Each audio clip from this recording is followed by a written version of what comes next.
है दोस्तों, नमस्ते, प्रणाम। मैं रीना भार्गव, मेरे यूट्यूब चैनल में आप सभी का स्वागत है। एक छोटा सा चुटकुला नाच गीत लेके आए हैं। इतना छोटा सा है, अच्छा लगा तो शेयर और कमेंट आप लोग का है। और मैं माया भारती, हमारे यूट्यूब चैनल में भी आप सभी का स्वागत है। और बहुत बढ़िया है, चुटकुला गीत है। तो हम दोनों सास पतों के चैनल पर जाएगा, भरपूर प्यार आशीर्वाद दुलार देना। आप लोग सब्सक्राइब नए होंगे तो आप लोग जरूर सब्सक्राइब कर लेना। और धमाकेदार ननद जी का गीत।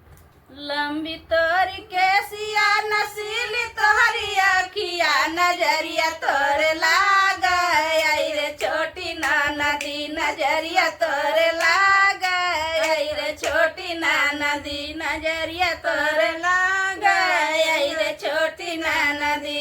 लंबी तोरी केसिया नसीली तोहरी अखिया नजरिया तोरे लागा, आई रे छोटी ननदी नजरिया तोरे लागा, आई रे छोटी ननदी। पूर्व के देशवा ले आला बाई दवा नजरिया झरवाला, आई रे छोटी ननदी नजरिया झरवाला, आई रे छोटी ननदी नजरिया झरवाला, आई रे छोटी ननदी।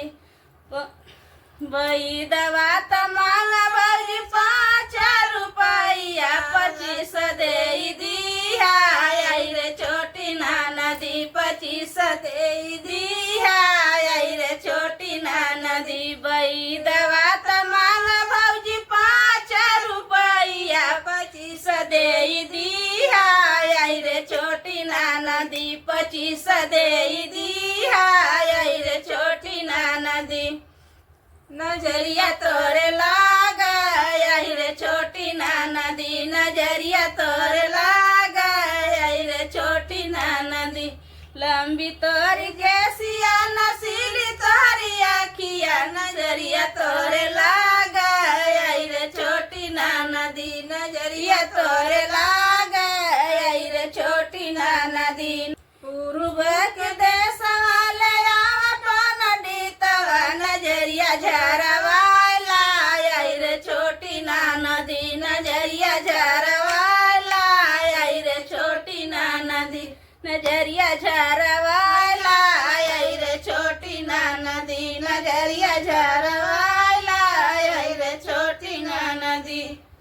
पंडित मांग भौजी 5 रुपया, पंडित मांग भौजी घर का महलिया महल, पंडित मांग भौजी घर का महलिया महलिया तनी दिया, आई रे छोटी ननदी नजरिया झरवाला, आई रे छोटी ननदी नजरिया झरवाला, आई रे छोटी ननदी महलिया दे दिया, आई रे छोटी ननदी महलिया दे दिया, आई रे छोटी ननदी नजरिया झरवाला, आई रे छोटी ननदी नजरिया झरवाला, आई रे छोटी ननदी।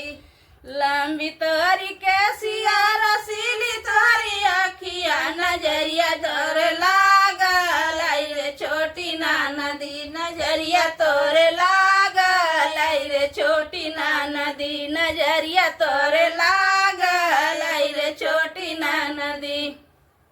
बहुत प्यारा गाना है, आप लोग फुल आवाज में सुनना।